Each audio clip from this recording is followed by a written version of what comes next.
Here's how I was able to sell my personal training services at 10 times the amount that people were paying on a monthly basis to the most prestigious gym in my local area. 7 simple steps that I took that I'll share with you now, because I think whether you're a personal trainer, health professional, or a life coach, you can take these 7 steps as well. So let's dive into what the 7 steps are. Step number 1 was to niche down. Now, I didn't niche down when I first started out in my career. I was doing a whole multitude of things. I was doing boot camps, I was doing massage, sports specific training, I was doing Pilates, I was doing a number of things. But after a couple of years of doing a number of things and kind of finding my feet really, I decided that the people that I was serving best, the people that I was attracting more of, were busy professional women who wanted, kind of like a range of different services. I then decided to further niche down a little bit more within that target audience. So going from the niche of busy professional women over 40, I then decided to sort of highlight and sort of pinpoint what was the thing that people were asking for the most. And the biggest problem that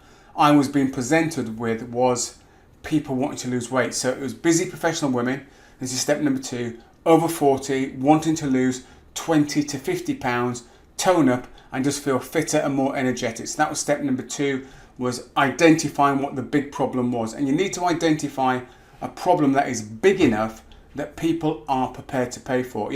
Helping a busy professional woman lose 5 or 6 pounds, would they really invest heavily in that? Some may, but helping a busy professional woman over 40 wanting to lose 20 to 50 pounds, that's going to be like pretty much life-changing in terms of how they feel, how they look, and just their overall confidence. So you need to make sure when you niche down, you are solving a big problem. So that was step number 2.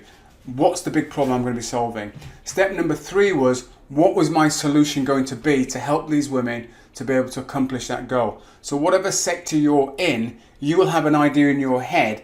If that's the problem, let's say it's lower back pain for over 40s, you'll already know in your head there'll be specific things that you'd want to teach that person to help them, A, address the back pain if it's acute, B, do some sort of strengthening type exercises, and C, maybe look at their overall posture to help mitigate against it coming back just because of poor posture. So you need to think about that. For me, my solution was, say, mindset, diet and exercise, and I basically crafted my signature program around those 3 elements. So that was number 3, the solution. Number 4, the offer. How was I going to create this offer? What name was I going to give my offer? So I gave it a specific name and I gave it a specific time frame for accomplishing a specific goal. So for me, I was promising I could help them to lose anywhere between 16 and 31 pounds in 90 days, 3 months. So you need to have a name, you need to say what you're going to help them achieve,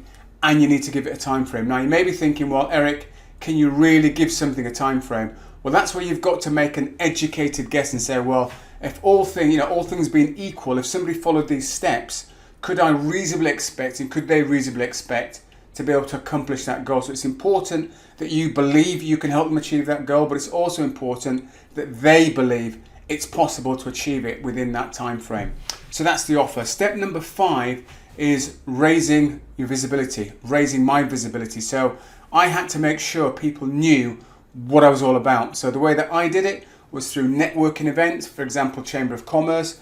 I did it through joint ventures, teaming up with other health and wellbeing practitioners like my local podiatrist, Total Foot Health, my local osteopath, not just backs, and my local health food shop, Salisbury Health Food Shop. So I would team up with them, I'd promote them, they'd promote me. If I was putting on an event, they would talk about it. If I was maybe talking about, or one of my clients spoke about foot problems or back problems, or they were speaking about they needed some supplementation, I could refer to one of my joint venture partners and they did the same for me. So that was how I raised my visibility. That was one thing that I did. The other thing that I did was my leafleting. I did leaflets, and my leaflets were a 2-step leaflet. So one part of the leaflet said on it, if you'd like to book in for a consultation, ring this number or send me an email. And the second part on the flyer was, if you're not ready for this, go to this website and download. And at the time it was a 7-day introductory weight loss coaching course. So, and that's a smart thing to do, because everyone that gets the leaflet through the door, if they're not ready to buy at that exact time, which most people are not,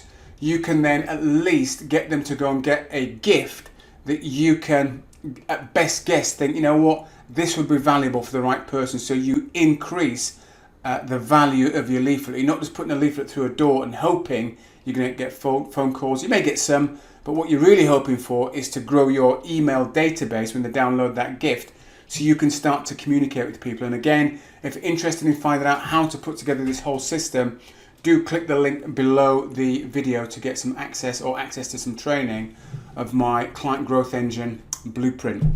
That's number 5. Number 6 is learning how to sell. Now, I used to run a networking group, and whenever we spoke about selling in the group, a lot of the health and wellbeing practitioners would I could see beads of sweat running down their foreheads. I could see their hands start to shake.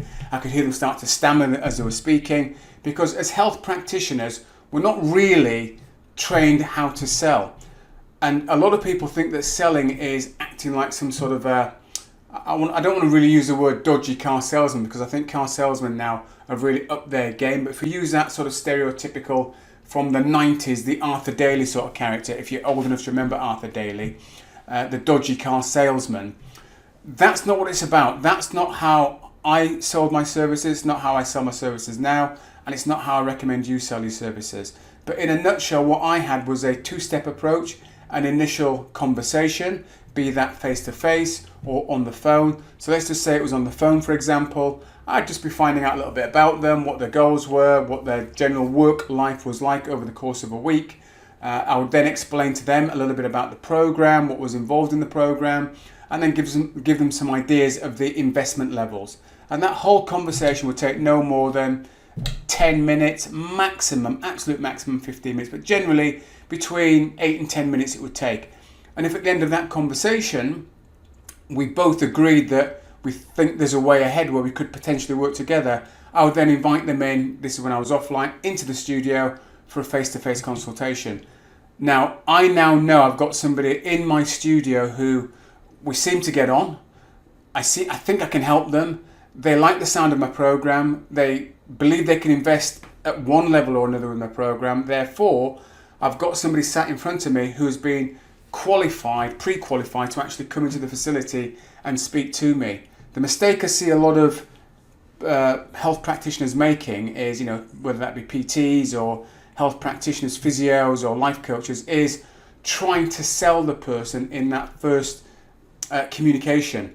That's not what it's about. It's really about just fact finding and seeing whether or not you think there's a fit. If there is, invite them for the second step. When I got them into the studio, I'd go into a bit more detail, ask a few more questions, and then if I thought it was appropriate, I would present my solution, and they were then free to say yes, no, or can I go away and think about it. And I know for a lot of people, gurus out there, they would say no, they can't go away and think about it. They have to make a decision to either buy or not buy, but going away and thinking about it is not what you want to be doing. And I've had clients go away and think about it for several weeks and come back and work with me. I can think of one client in particular who came to see me around about Christmas time, didn't hear from her again until late January.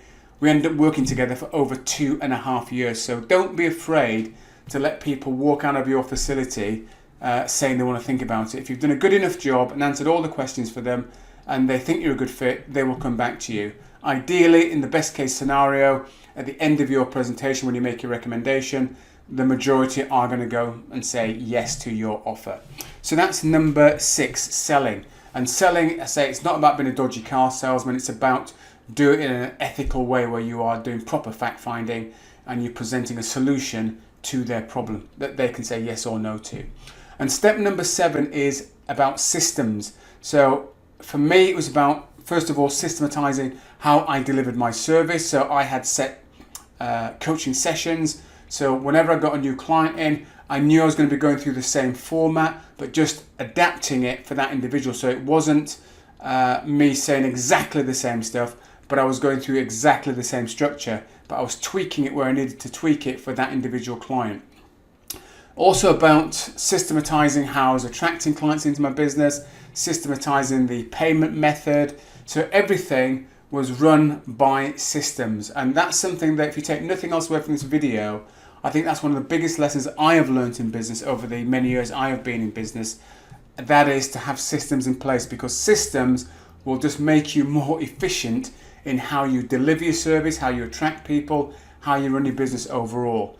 Without systems, you're having to repeatedly, almost like reinvent the wheel, redo things that you did for the last client. You have to do it from scratch again. So find a way to systematize your business. And again, if you want to find and see a full-blown system of how to, create systems, how to create an offer, a 10,000 foot view, how to attract people, how to get some systems in place, click the link below. It'll take you to my Client Growth Engine Blueprint. It's free training, comes with a PDF and some video training as well.